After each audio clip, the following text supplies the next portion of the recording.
Hi, welcome back to the basement. I'm Steve Lewis. Today we're going all the way back to 1963 for another look at pop culture in that pivotal year. This will be a follow-up from episode 82 where we looked at the first 4 months of pop culture in 1963, January through April, and then followed that up with a look at the Beach Boys' Surfin' USA album. This time we're going to go May through roughly the end of August, and we'll be following that up with a look at the second of 3 Beach Boy albums from that year, Surfer Girl. Now, I'm going to go a little bit into September here because Surfer Girl came out in the middle of September. So we won't have an exact dead cutoff there at the end of August. We'll get a little bit into September in this episode.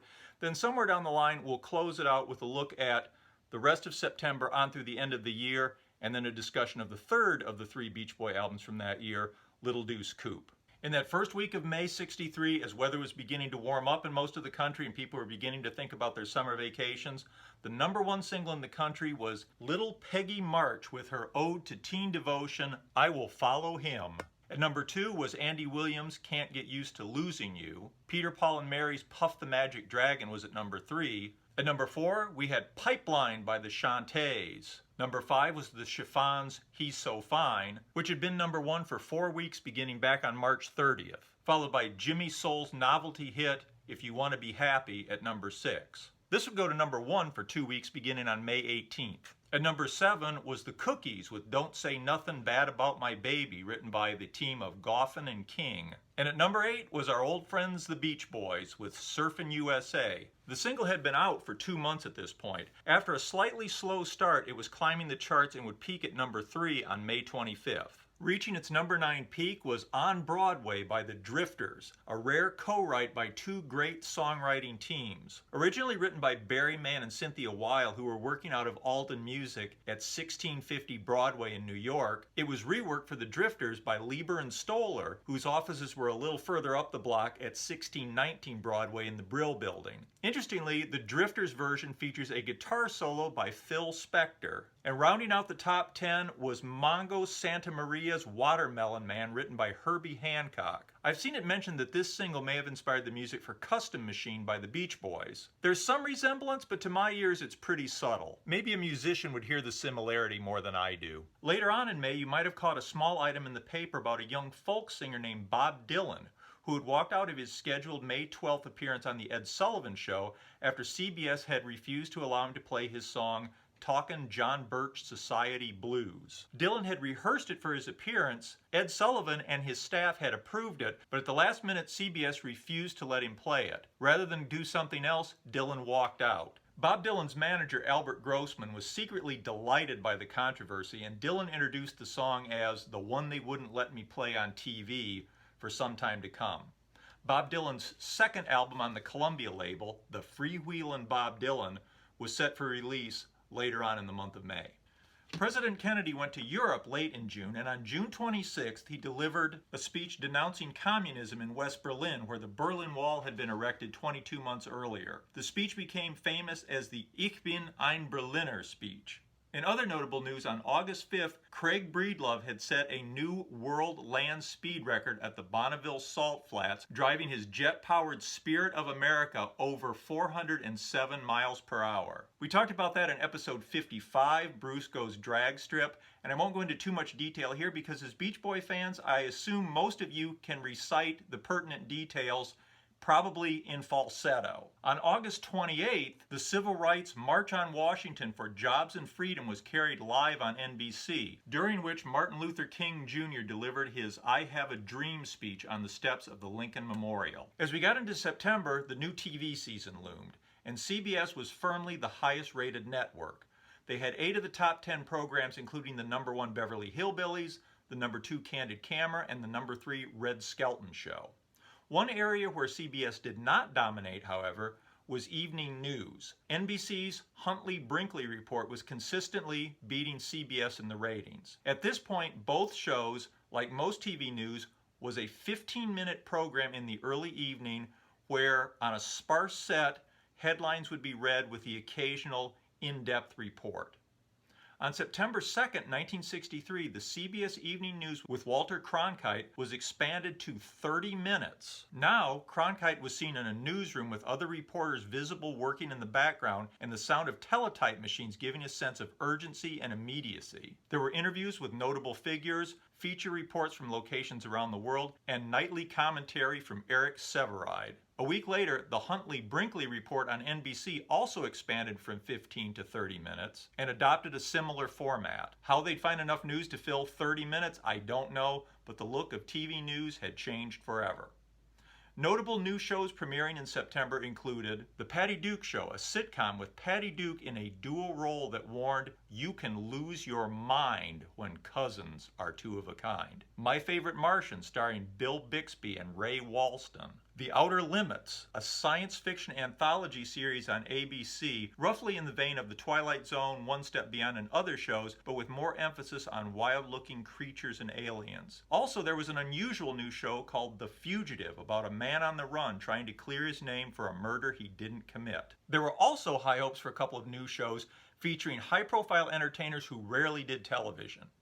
ABC lured Jerry Lewis back to network TV with a 5-year, $3 million contract to host a 2-hour live program of variety and talk from the newly renovated El Capitan Theater in Hollywood on Saturday nights. The show premiered on September 21st, 1963, and was beset with technical difficulties, angst over which was reflected in the performances that night. The reviews were scathing, and as future shows made clear, 2 hours was simply too long for a show like this. It would often drag and become boring. It was an expensive failure for ABC and was canceled before the end of the year. Trying to recoup some of their investment, ABC reused the newly renovated El Capitan Theater for a new series called The Hollywood Palace.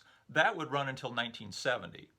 The other high-profile show was The Judy Garland Show, which was given what should have been a plum spot on CBS Sunday night between the highly rated Ed Sullivan Show and the highly rated Candid Camera. Unfortunately for CBS, it really didn't catch on, and people seemed to watch Ed Sullivan, switch over to NBC and watch Bonanza while Judy Garland was on, and then come back to CBS for the Candid Camera Show. The Judy Garland Show lasted until March of 1964.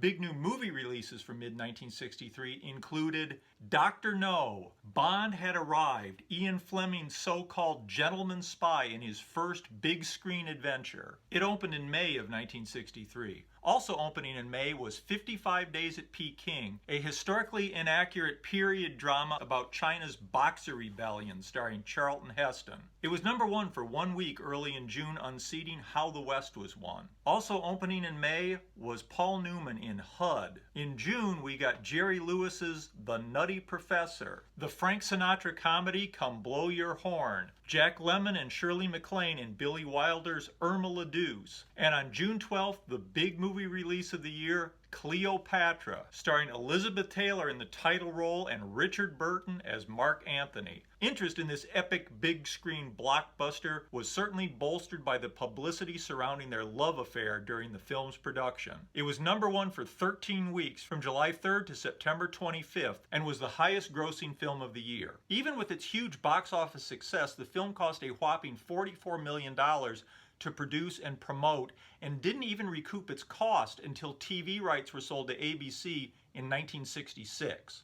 In July, we got The Great Escape, starring Steve McQueen. The Thrill of It All with Doris Day and James Garner. August saw the release of AIP's first beach party movie, appropriately titled Beach Party, starring teen heartthrob Frankie Avalon and former Mouseketeer Annette Funicello. And in September, we got The VIPs, an English film also starring Elizabeth Taylor and Richard Burton, which unseated Cleopatra from the #1 spot for 3 weeks from October 2nd to October 19th. Major album releases during this period included It Happened at the World's Fair by Elvis Presley, Johnny's Newest Hits by Johnny Mathis, and Sound Power by Marty Gold and his orchestra, all of which went top 10, all of which were released on April 27th. May saw the release of the Barbra Streisand album, which eventually went to #8. Also in May, we got the release of the soundtrack to the film Bye Bye Birdie, which would go to #2 for 2 weeks.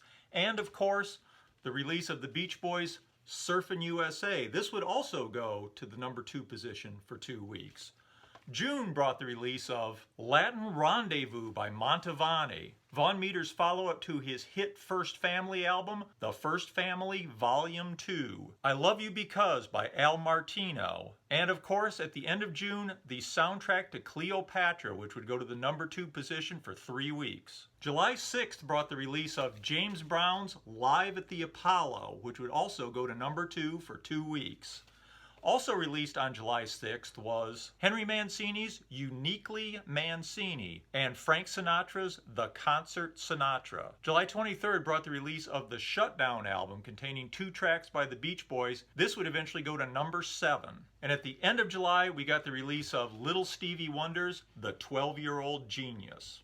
August saw the release of Trini Lopez at PJ's, which would go to #2 for 6 weeks. Sunnyside by the Kingston Trio. Alan Sherman's 3rd consecutive #1 album, My Son the Nut, with its #2 hit single, Hello Mutta, Hello Fada. In September, we got Blue Velvet by Bobby Vinton, the 2nd Barbra Streisand album, which would go to #2 for 3 weeks. Ingredients in a Recipe for Soul by Ray Charles, which would go to #2 for 2 weeks. And at the end of September, kind of kicking off the holiday release season, Elvis Presley's Gold Records Volume 3, which would go to #3 for 2 weeks. And what about our old friends the Beach Boys during this period? On May 27th, Jan and Dean's single Surf City with She's My Summer Girl on the B-side was released. Both sides were Brian Wilson co-writes. On June 12th, the Beach Boys began sessions for their 3rd album with the 2 tracks that would become the next single, Surfer Girl and Little Deuce Coupe. The album was completed with sessions on July 14th and 16th. During this time, the Beach Boys continued to tour in California, Hawaii, and the Midwest, and Brian also found time to do recordings for the Honeys and the Survivors. On July 20th, Surf City became the first surf song to hit #1. It was also the first #1 song with a Brian Wilson credit. 2 days later, on the 22nd, the single Surfer Girl and Little Deuce Coupe was released. The A-side would peak at #7 on September 14th, 2 days before the Surfer Girl album was released, and the B-side would hit #15 on September 28th. As September '63 began with the Surfer Girl single climbing the chart, the #1 song in the country was My Boyfriend's Back by the Angels, followed by Alan Sherman's Hello Mutta, Hello Fada. Fingertips Part 2 by Little Stevie Wonder was at #3, and #4 was Candy Girl by the Four Seasons. The Four Seasons hot streak seemed to be cooling just a bit. Their last 3 singles, not counting a seasonal release, had all gone to #1. This had peaked at #3 the week prior. At #5 was Blowin' in the Wind by Peter, Paul, and Mary, written by young folk singer Bob Dylan. At #6 was Trini Lopez with If I Had a Hammer. Leslie Gore's follow-up to It's My Party, Judy's Turn to Cry, was at #7. Inez Fox was at #8 with Mockingbird. More by Kai Winding, an instrumental which is a bit like a jazzier version of Telstar, was at #9. And one of the last of the early 60s doo-wop revival hits, Denise by Randy and the Rainbows, was at #10. Just a little further down that singles chart at #13 was Surfer Girl by the Beach Boys. Next time we'll talk about that single in depth, as well as the Surfer Girl album, which we'll go over track by track. Hope you enjoyed this background. Please comment, love to hear what you have to say about this. We'll see you next time. Have a great week. Bye.